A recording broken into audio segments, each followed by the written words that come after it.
Bienvenue dans 88 images par seconde, où je reviens chaque semaine sur les sorties nationales au cinéma et en VOD. Berlin Alexanderplatz, nouvelle adaptation du roman d'Alfred Döblin, avec cette fois donc le point de vue d'un immigré africain sur Berlin, cette nouvelle Babylone. Le scénario est riche, les personnages sont attachants, c'est plutôt bien réalisé, surtout quand on voit que l'on ne s'ennuie pas une seule seconde durant ces 3 heures, ce qui est assez rare pour être souligné. Je vous invite à vous faire votre propre avis dessus et à l'occasion de comparer avec les 2 précédentes adaptations du roman. 7 sur 10. Sentimental. Chesgay signe l'adaptation de sa pièce de théâtre, une comédie espagnole donc terriblement efficace sur le couple.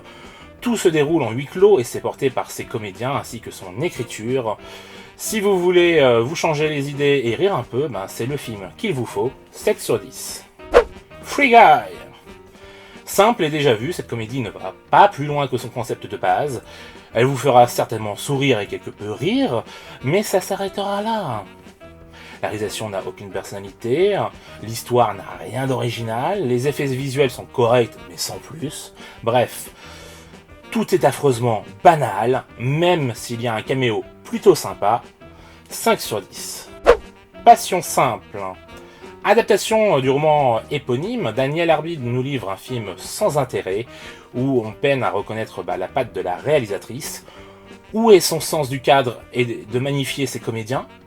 Où est cette atmosphère propre à ces réalisations magnifiées par la photographie du film? À la place, on se retrouve devant un film érotique du dimanche soir de M6. Ça n'a aucun charme. Même Laetitia Deutsch, que je trouve habituellement extraordinaire, décline par moments son texte de manière très théâtrale et on n'y croit pas. Bref, je ne vous le recommande pas. 2 sur 10. Rouge. Pour son deuxième long métrage, Farid Bentoumi signe un film fort sur une lanceuse d'alerte malgré elle, sur fond d'écologie. Visuellement, ça fonctionne vraiment bien, avec cette ocre rouge qui vient s'immiscer partout. Le côté manipulation et magouille fait authentique. Le casting est efficace, puis le spectateur reste en alerte jusqu'à la dernière seconde. Encore une réussite pour le réalisateur selon moi.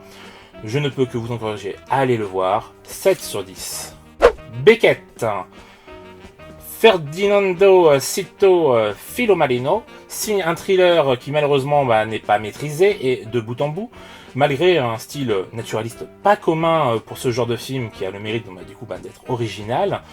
Ce n'est pas franchement le cas par contre du scénario, ni de ses personnages archétypaux.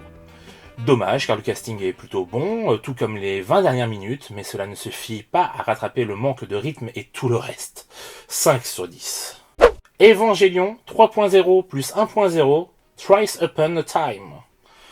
Faisant suite au plus mauvais épisode de la tétralogie selon moi, il était difficile de relever le niveau, et pas manqué, même si le film gagne en qualité niveau animation, quant au précédent.